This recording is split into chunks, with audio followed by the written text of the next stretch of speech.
नमस्कार, स्वागत है आप सभी का A1 उत्तर प्रदेश में। मैं हूं आपके साथ ऋषभ पांडे। बुलेटिन की शुरुआत करेंगे इस वक्त की हेडलाइंस के साथ।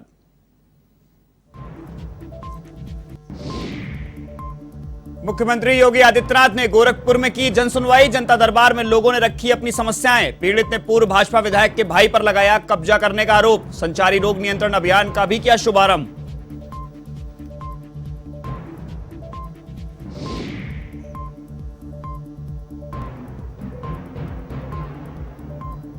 बसपा सुप्रीमो मायावती ने किया नुपुर केस में सुप्रीम कोर्ट की टिप्पणी का समर्थन। देश में हिंसक माहौल के लिए नुपुर शर्मा के बयान को ठहराया जिम्मेदार। कहा, नेता ले सुप्रीम कोर्ट के बयान से सबक।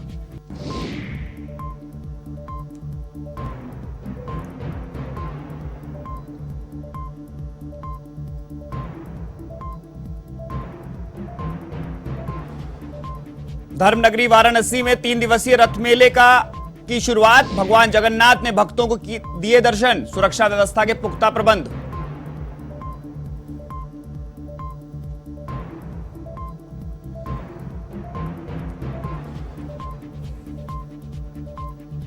अयोध्या प्रयागराज हाईवे पर रफ्तार का कहर। ट्रेलर ने मारी ई रिक्शा को टक्कर। हादसे में 5 लोगों की मौत, 3 घायल। आरोपी ट्रक ड्राइवर गिरफ्तार।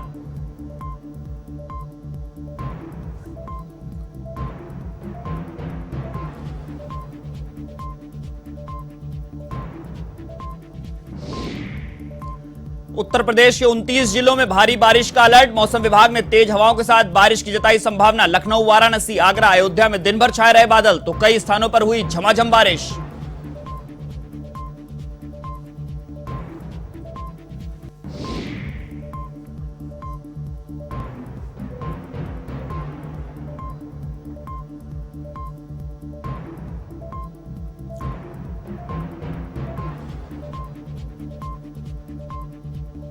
अब खबरें विस्तार से।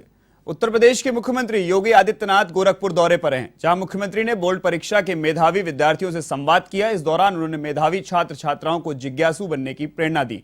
उन्होंने कहा कि कभी भी सवाल पूछने से ना हिचकें, पहले अपने मन में सवाल पर विमर्श करें, फिर भी यदि समाधान ना मिले तो शिक्षक से पूछें, संकोच बिल्कुल भी ना करें।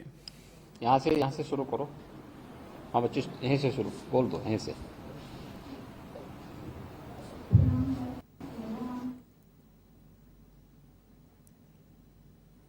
जनपद की मेरिट में, यूपी बोर्ड की इस मेरिट में इन बच्चों ने जो स्थान प्राप्त किया है, सबसे पहले मैं इन्हें हृदय से बधाई देता हूं। उनको भी, उनके अभिभावकों को भी, और उनके प्रधानाचार्य, उनके जो गुरुजन हैं, उन सभी लोगों को। मुझे बहुत अच्छा लगा कि सभी बच्चों ने अपना परिचय बहुत अच्छे ढंग से, आत्मविश्वास से भरपूर होकर के दिया है। अगर हमारे मन में आत्मविश्वास है तो ये मानकर के चलिए कि फिर हमारे लिए कुछ भी कठिन नहीं है। और हम लोग प्रयास करें। देखिए, कुछ छोटी छोटी चीजें आपके लिए बहुत महत्वपूर्ण हो सकती हैं।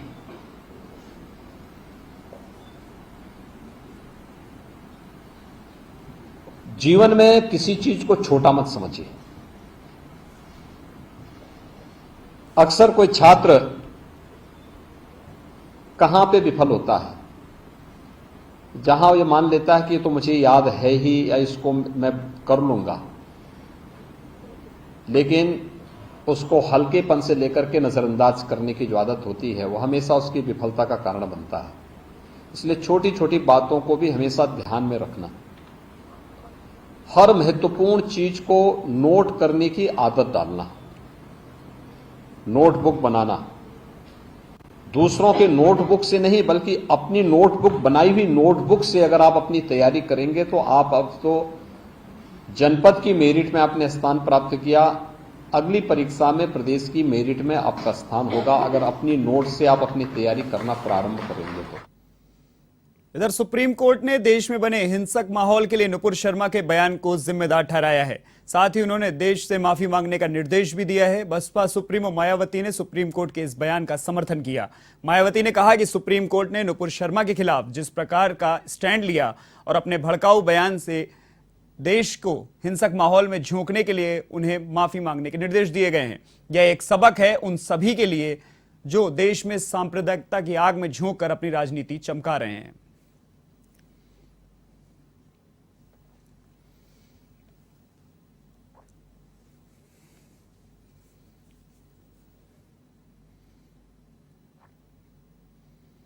अब खबर उत्तर प्रदेश के सुल्तानपुर से है, जहां अयोध्या प्रयागराज हाईवे पर ओदरा के पास तेज रफ्तार ट्रेलर ने ई रिक्शा को टक्कर मार दी। दुर्घटना में 8 लोग घायल हो गए। वहीं हादसे के बाद सभी को जिला अस्पताल पहुंचाया गया, जहां चिकित्सक ने 5 लोगों को मृत घोषित कर दिया, जबकि 3 लोगों को हालत गंभीर होने पर ट्रॉमा सेंटर लखनऊ रेफर किया गया है। इधर हादसे की सूचना मिलते ही डीएम रवीश गुप्ता और एसपी सोमेन वर्मा अस्पताल पहुंचे और जानकारी ली। वहीं मृतकों के गांव में कोहराम मचा हुआ है और गांव में जनप्रतिनिधियों के पहुंचने का सिलसिला शुरू हो गया है। फिलहाल पुलिस ने ट्रक चालक को हिरासत में लेकर जांच शुरू कर दी है।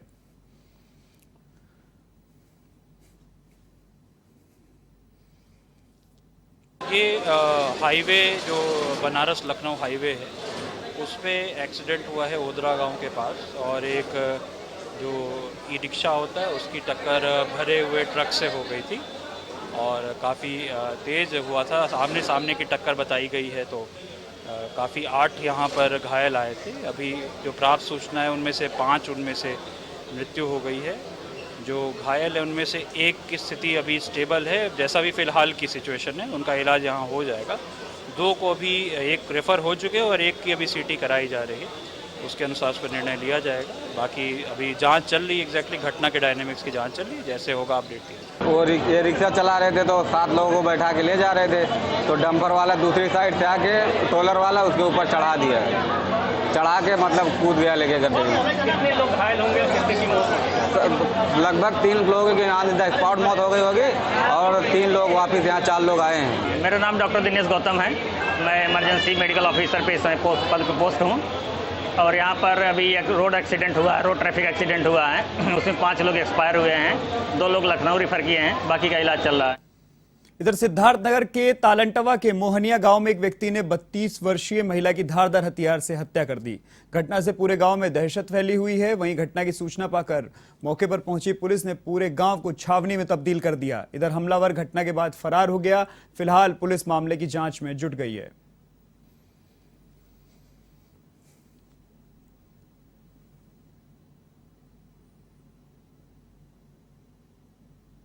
थाना उसका बाजार क्षेत्रांतर्गत एक गांव पड़ता है नटवाताल टोला मोहनिया।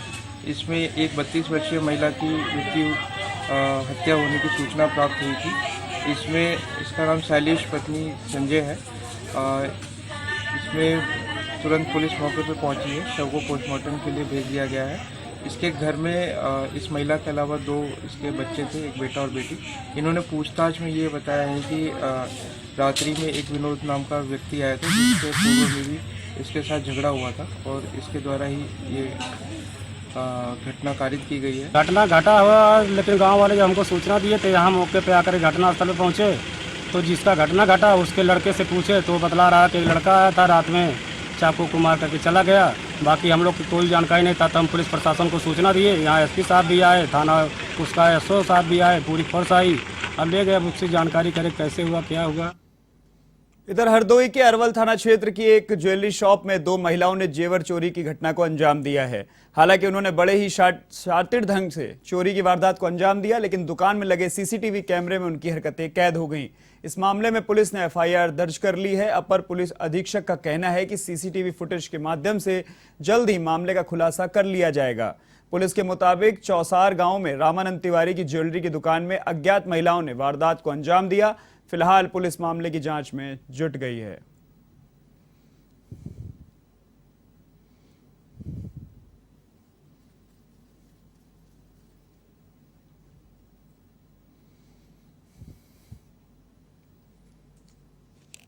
ये थाना अरवल क्षेत्र में एक चौसार जगह पड़ती है, वहाँ पे एक ज्वेलर्स की दुकान थी, उनका नाम रामानंद है। वहाँ पे 2 महिलाएं आई ज्वेलरी खरीदने के लिए, तो उन्होंने कुछ सामान देखा, कान का टप्स वगैरह, और उनको 13,000 रुपये भी दिया। फिर ये कहकर कि अभी हम लौट के आ रहे हैं साड़ी की दुकान से, और वो चली गई। काफ़ी देर जब नहीं आई तो दुकानदार ने चेक किया तो उसमें से 2 टप्स गायब थे, तो उस पर अभियोग भी पंजीकृत हुआ है।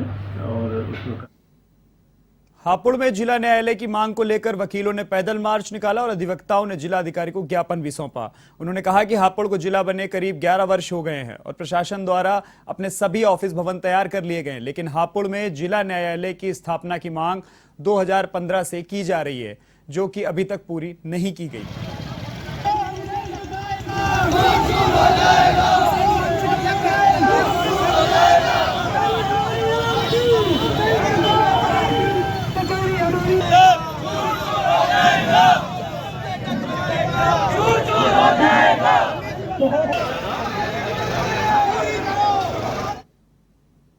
उदयपुर हत्याकांड को लेकर जालौन में बजरंग दल और विश्व हिंदू परिषद के कार्यकर्ताओं ने विरोध जताया, जिसके बाद पुलिस से हुई नोकझोंक के बाद हिंदू संगठन के कार्यकर्ताओं ने कहा कि हिंदू देश में शांति और सुरक्षा चाहते हैं।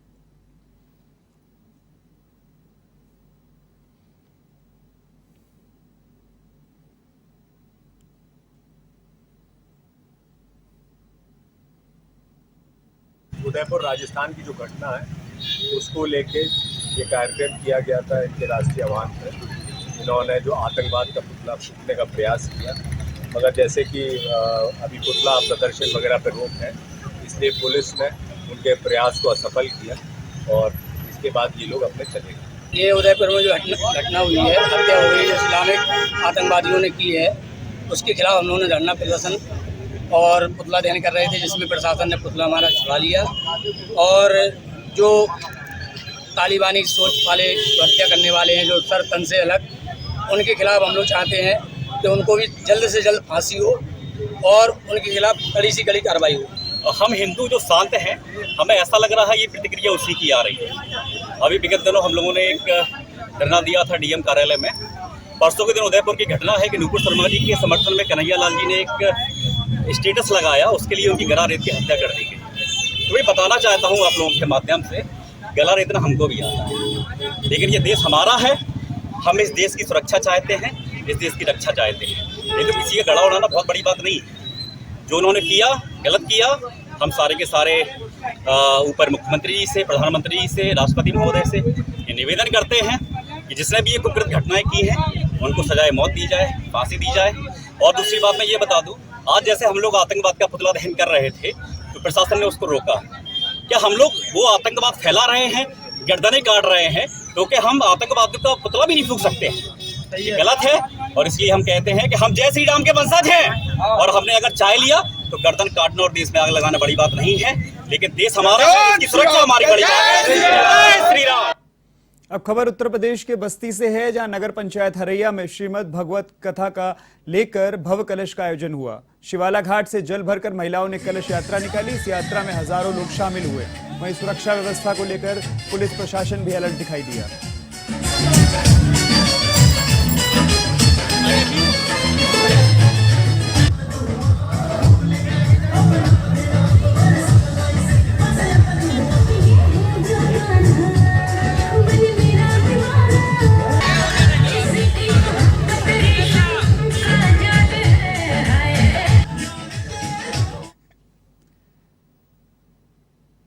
उत्तर प्रदेश के गोरखपुर में जनता दर्शन कार्यक्रम का आयोजन हुआ, जिसमें सूबे के मुखिया मुख्यमंत्री योगी आदित्यनाथ ने जनता की फरियाद सुनी। इस जनता दरबार में इस बार सर्वाधिक जमीन से संबंधित मामले सामने आए हैं।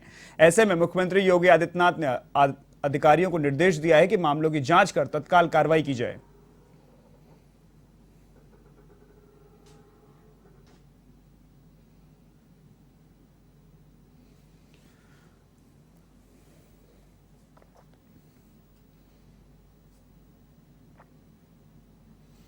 दो दिवसीय दौरे पर गोरखपुर पहुंचे मुख्यमंत्री योगी आदित्यनाथ ने बीआरडी मेडिकल कॉलेज से संचारी रोग नियंत्रण एवं दस्तक अभियान का शुभारंभ किया। इसके साथ ही मुख्यमंत्री योगी आदित्यनाथ ने विशेष संचारी अभियान की रैली को हरी झंडी दिखाकर रवाना किया। बीआरडी मेडिकल कॉलेज के सभागार में मुख्यमंत्री योगी आदित्यनाथ ने 16 से 31 जुलाई तक संचालित होने वाले दस्तक अभियान की भी शुरुआत की। आपको बता दें कि बीआरडी मेडिकल कॉलेज परिसर में स्वास्थ्य विभाग एवं उससे संबंधित विभागों के विभिन्न कार्यक्रमों एवं लाभार्थी परक योजनाओं के स्टॉल लगाकर प्रदर्शनी भी लगाई गई है।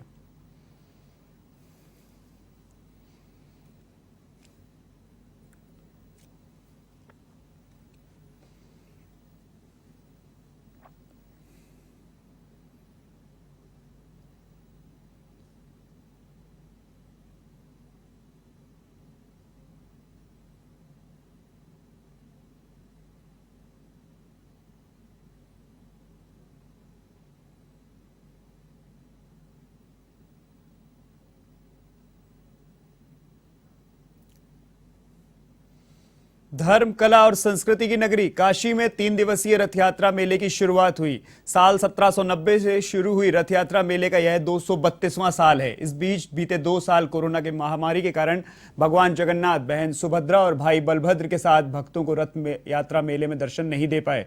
ऐसे में सब सामान्य होने पर भगवान अपने भाई और बहन के साथ रथ में विराजमान हुए। वहीं भगवान जगन्नाथ की मंगला आरती के बाद रथ यात्रा पूरे क्षेत्र जय जगन्नाथ के उद्घोष से गूंज उठा।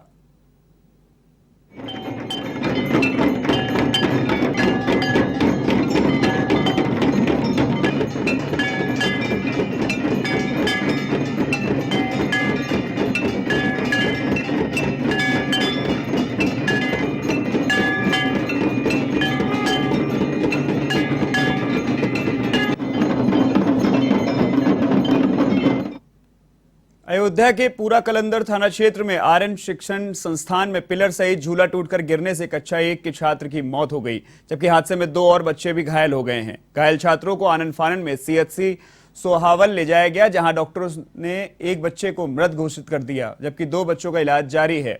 दरअसल यह घटना स्कूल में लंच के समय में हुई, जब 3 छात्र स्कूल में झूला झूल रहे थे।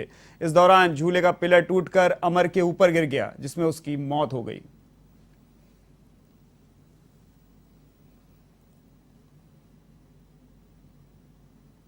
संस्थान है, यहाँ पे लंच टाइम में बच्चे झूला जो लगा हुआ 2 पिलर से झूला पड़ा हुआ था, इन सब लोगों को बताया जा रहा है। तो वो झूला झूले के दौरान पिलर गिर गया, जिसमें बच्चे थे, जिसमें हॉस्पिटल ले में संभवतः एक बच्चे की मृत्यु हो चुकी है और 2 बच्चे जिला अस्पताल चिकित्सालय में एडमिट हैं। तो इसकी जाँच की जाएगी। इस संबंध में उनके विभाग की पत्राचार करके इसकी जाँच कराई जाएगी, चाहे विद्यालय उनके मानक के अनुरूप है या नहीं, और तदनुसार विधिक कार्रवाई की जाएगी। उत्तर प्रदेश में मानसून का प्रवेश हो चुका है। 2 दिन के भीतर लखनऊ, गोरखपुर, वाराणसी, गाजियाबाद समेत पूरे प्रदेश में बारिश हुई है। मौसम विभाग ने संभावना जताई है कि 29 जिलों में तेज हवाओं के साथ बारिश हो सकती है। 3 जुलाई तक मौसम ऐसा ही बने रहने का अनुमान है। शुक्रवार की बात करें तो सहारनपुर में बूंदाबांदी हुई, तो लखनऊ, वाराणसी, आगरा, मेरठ, अयोध्या में हल्के बादल छाए रहे। काशी हिंदू विश्वविद्यालय के मौसम वैज्ञानिक प्रोफेसर मनोज कुमार श्रीवास्तव ने बताया कि इस बार मानसून का आगमन बहुत जोरदार हुआ है। उम्मीद है कि पूरे प्रदेश में अच्छी बारिश दर्ज की जाएगी।